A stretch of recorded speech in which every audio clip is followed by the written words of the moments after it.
रमज़ान के अंदर एक्टिविटीज़ काफ़ी कम हो जाती है, जिसकी वजह से हमारे नौजवानों में ये स्पोर्ट्स और इन चीज़ों का शौक़ ख़त्म हो जाता है।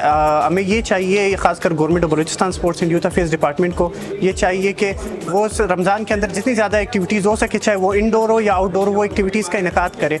इंडोर गेम्स में ख़ासकर टेबल टेनिस आ गया, स्क्वाश आ गया, और इसके अलावा जो है आर्चरी के अलावा डार्ट और इस तरह के काफ़ी गेम्स हैं जो कि इंडोर में आ सकते हैं और ये गेम खेले जा सकते हैं। कैरम हो गया और इसके अलावा लूडो के गेम्स हो गए, काफ़ी गेम्स हैं जो कि इंडोर में खेले जा सकते हैं। खासकर रमज़ान के अंदर जो चीज़ें हमारे लिए पॉसिबल है, जो कम अखराजात वाले गेम्स हैं, तो ये गेम्स हम ऑर्गेनाइज़ करवाएं। वैसे तो आम दिनों में हम असर के टाइम पर खेलते हैं, लेकिन रमज़ान में ना फिर हम तरावी के बाद खेलते हैं। तरावी के बाद फिर 1-2 घंटा ना फिर 12 बजे तक ये खेलते हैं, तो लाइटिंग का टाइम होता है ग्राउंड में।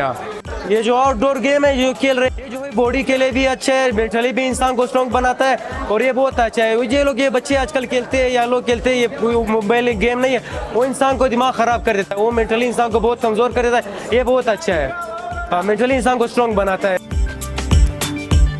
पाकिस्तान के अंदर पोटेंशियल काफ़ी ज़्यादा है और लोग जो है वो नौजवान काफ़ी स्पोर्ट्स की तरफ राग़िब है।